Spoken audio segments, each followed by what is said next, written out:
Assalamualaikum warahmatullahi wabarakatuh. Perkenalkan, nama saya Nur Anggia dari jurusan Akuntansi dengan NIM 20622010 dari Fakultas Ekonomi dan Bisnis UPRI Makassar. Baik, untuk mempersingkat waktu, di sini saya akan mempresentasikan materi tentang investasi dan pasar modal. Pengertian dan tujuan investasi. Investasi adalah aktivitas penanaman uang atau modal atau aset berharga untuk tujuan memperoleh keuntungan. Pihak atau orang yang melakukan investasi disebut dengan investor.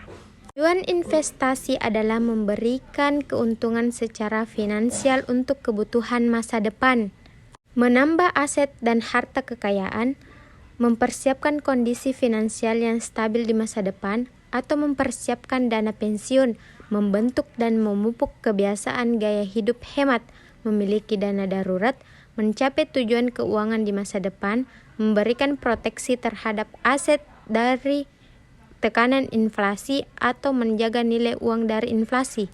Jenis-jenis investasi.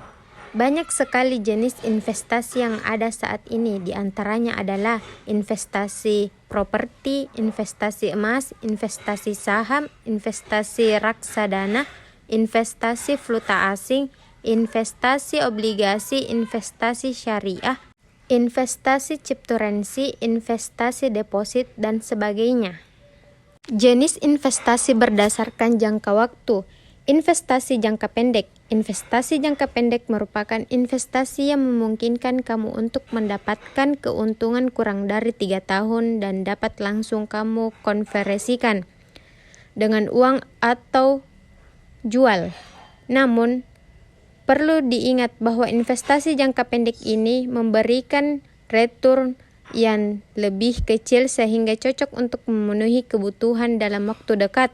Contohnya dari investasi jangka pendek adalah obligasi jangka pendek, pasar saham, atau sertifikat deposito. Sedangkan investasi jangka panjang adalah investasi yang membutuhkan waktu lebih dari 3 tahun untuk mendapatkan keuntungan. Kamu dapat menikmati hasil investasi ini dalam 5 tahun, belasan tahun, hingga puluhan tahun yang akan datang.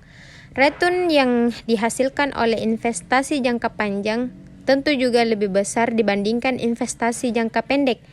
Investasi jenis ini sangat cocok bagi kaum yang membutuhkan tabungan untuk keperluan di masa depan seperti biaya pendidikan, dana kebutuhan nikah, dana pensiun, dan lain sebagainya. Contoh dari investasi jangka panjang adalah investasi saham dan investasi emas. Pengertian pasar modal. Pasar modal merupakan kegiatan yang berhubungan dengan penawaran umum dan perdagangan efek, perusahaan publik yang berkaitan dengan efek yang diterbitkannya, serta lembaga dan profesi yang berkaitan dengan efek. Fungsi pasar modal. Pasar modal sebagai sarana penambah modal bagi usaha. Perusahaan dapat memperoleh dana dengan cara menjual saham ke pasar modal. Saham-saham ini akan dibeli oleh masyarakat umum, perusahaan-perusahaan lain, lembaga, atau oleh pemerintah. Pasar modal sebagai sarana pemerataan pendapatan. Setelah jangka waktu tertentu, saham-saham yang telah dibeli akan memberikan dividen atau bagian dari keuntungan perusahaan kepada para pembeli atau pemiliknya. Oleh karena itu, penjualan saham melalui pasar modal dapat dianggap sebagai sarana pemerataan pendapatan. Pasar modal sebagai sarana peningkatan kapasitas produksi. Dengan adanya tambahan modal yang diperoleh dari pasar modal, maka produktivitas perusahaan akan meningkat. Pasar modal sebagai sarana penciptaan tenaga kerja.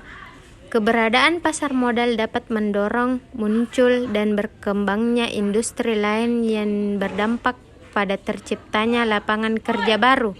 Pasar modal sebagai sarana peningkatan pendapatan negara. Setiap dividen yang dibagikan kepada para pemegang saham akan dikenakan pajak oleh pemerintah. Adanya tambahan pemasukan melalui pajak ini akan meningkatkan pendapatan negara. Pasar modal sebagai indikator perekonomian negara. Aktivitas dan volume penjualan atau pembelian di pasar modal yang semakin meningkat atau padat memberikan indikasi bahwa aktivitas bisnis sebagai perusahaan berjalan dengan baik. Begitulah pula sebaliknya. Instrumen investasi pasar modal. Saham. Saham merupakan surat berharga yang menjadi bukti kepemilikan atas sebuah perusahaan. Investor yang memiliki saham di sebuah perusahaan berhak untuk mendapatkan dividen atau pembagian laba. Reksadana. Reksadana dikenal sebagai instrumen investasi yang menjadi wadah untuk pengumpulan serta pengelolaan dana beberapa investor. Dana tersebut kemudian dikelola manajer investasi menjadi berbagai instrumen seperti pasar uang, obligasi, saham, atau efek lainnya. Exchange Traded Fund atau ETF, surat berharga yang satu ini sebenarnya memiliki kemiripan dengan reksadana. Sama-sama dikumpulkan secara kolektif, hanya saja EFT bisa diperdagangkan di bursa efek layaknya saham. Derivatif. Selanjutnya, ada pula surat berharga dalam bentuk derivatif. Surat berharga ini dikenal sebagai bentuk turunan dari saham. Terdapat dua jenis derivatif yang bisa kamu temukan di pasar modal Indonesia, yaitu warrant dan right. Manfaat pasar modal. Pasar modal memiliki manfaat bagi emiten atau pihak yang melakukan penawaran umum, yaitu penawaran efek yang dilakukan oleh emiten untuk menjual efek kepada masyarakat berdasarkan tata cara yang diatur dalam peraturan undang-undang yang berlaku maupun untuk para investor. Sekian dari saya, lebih dan kurangnya mohon dimaafkan apabila ada pengucapan atau kalimat yang tidak tepat. Assalamualaikum warahmatullahi wabarakatuh.